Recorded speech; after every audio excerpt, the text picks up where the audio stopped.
The KH-9, commonly known as Big Bird or Keyhole 9, was a series of photographic reconnaissance satellites launched between 1971 and 1986. After gathering important information about missile sites, ammunition, ships, and aircraft from Chinese, Soviet, and other foreign territories, the satellite would drop its film rolls in recoverable capsules that were then caught in midair by C-130 aircraft or retrieved manually after landing in the ocean. On its first mission, one of the film buckets containing highly confidential information sank 16,400 feet deep into the Pacific waters. Its recovery led to a secret mission that tested the Navy's deep-sea recovery abilities like never before.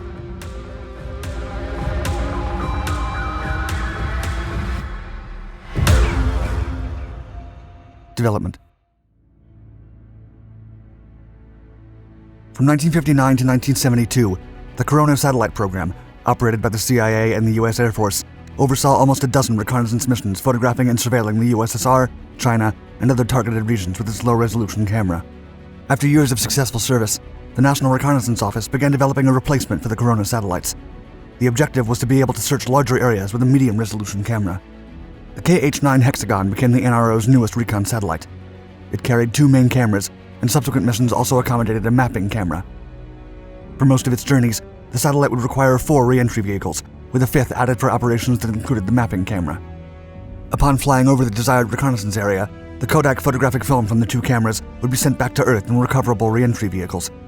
After enduring the re-entry heat, the bucket would deploy a circular parachute and slow its descent. The capsule would then be caught mid-air by a U.S. Air Force aircraft using a claw-like device.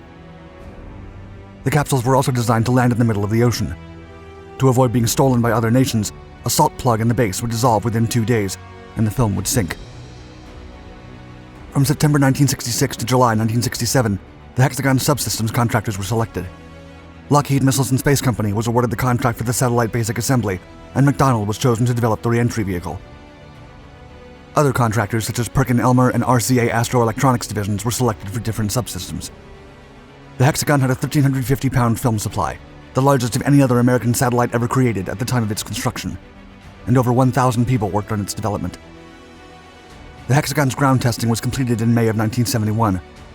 The satellite was then shipped to Vandenberg Air Force Base in California aboard a massive 70-foot container. Returning to Earth.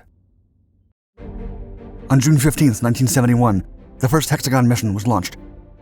5 days later, the first bucket containing over 40,000 feet of valuable film separated from the Hexagon and re-entered Earth over the Hawaiian recovery zone.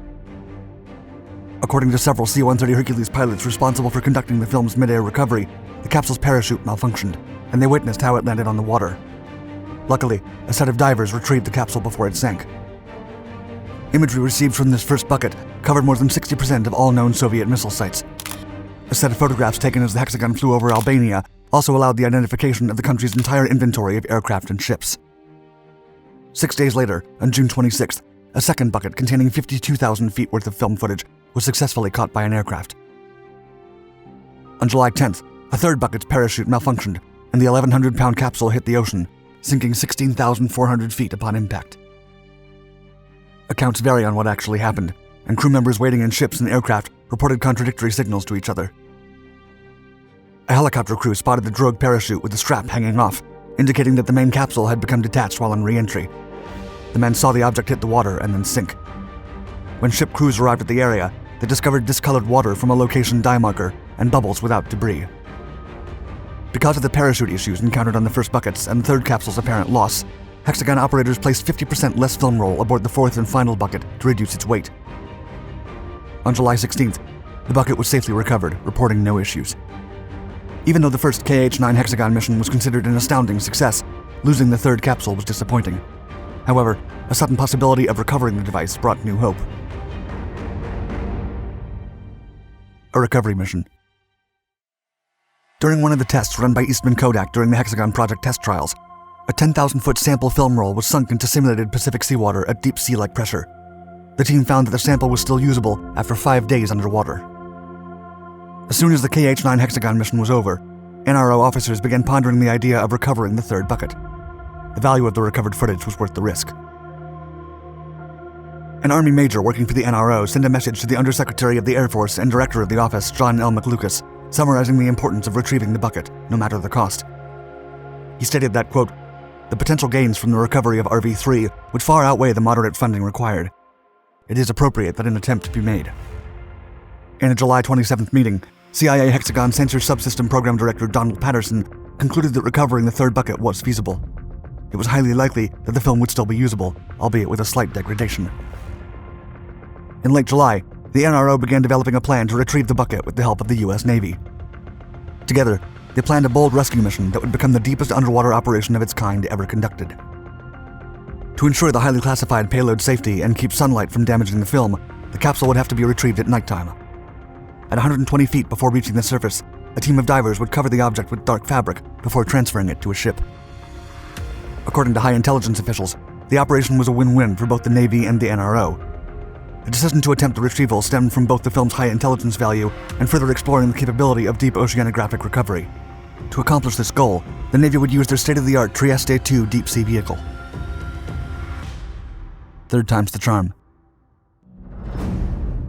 On November 3, 1971, the Trieste 2 team began searching for the sunken capsule around the area where the parachute landed. Although they detected several sonar signals, they could not find the bucket and aborted the mission after 10 hours. Bad weather delayed a second search operation, but it finally happened on November 30th with additional Navy support. On the way down, the Trieste 2 operators encountered mechanical problems, as well as a malfunctioning Doppler sonar. Although the team was finally able to spot the sunken bucket, the technical issues rendered the submarine incapable of retrieving it. After 2 days, the mission was called off. In January of 1972, Hexagon Program Manager Colonel Frank S. Buzzard sent a message to NRO Staff Director Colonel David D. Bradburn, expressing his concerns over not performing a third attempt. Buzzard speculated that the Soviets most likely knew that the Americans were trying to retrieve the item from the bottom of the sea. If neglected, the Soviets could recover it, as they already had the capability to reach objects as deep as 33,000 feet. According to Buzzard, the Russians had, quote, the same territorial rights in the ocean as we. If we abandon the site, they can move in. We should not abandon the site until our objective is achieved. If we abandon the site without achieving the objective, we should perform all actions that make it appear as if we have retrieved. On April 25, 1972, the Trieste 2 recovery team attempted a third and final dive to recover the film bucket. After a 2-hour descent and a 3.5-hour search, they sighted a massive metal and wires along with 2 jagged gold foil pieces. Then, finally, the team spotted the missing capsule embedded in the sea floor. When the team recovered the item and sent it to the surface ship to be analyzed, only the bucket's upper stage remained intact. The retrieved film stack underwent extensive analysis at Eastman Kodak. It was determined that the recovery vehicle broke apart as it crashed into the water, and not due to prolonged exposure to seawater, depressurization, or the ocean floor's high pressure and low temperature. Only 25 feet of film was recovered from the bucket. Aftermath. Although the film roll from the third bucket was mostly lost, the recovery mission achieved another purpose. It shed light on Navy deep-sea recovery expeditions. The Hexagon's film recovery missions were among the boldest intelligence and underwater exploration operations of their time. Out of the 20 subsequent launch attempts by the National Reconnaissance Office, all but one were successful.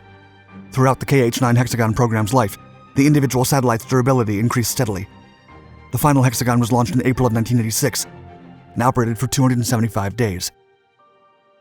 In 2011, the KH-9 satellite program was declassified, and several documents and footage obtained from the device were revealed to the public. After receiving the footage from the first KH-9 Hexagon mission, the director of the National Photographic Interpretation Center at Kodak's Film Processing Center sent a message back to the NRO that said, quote, "My God, we never dreamed there would be this much this good."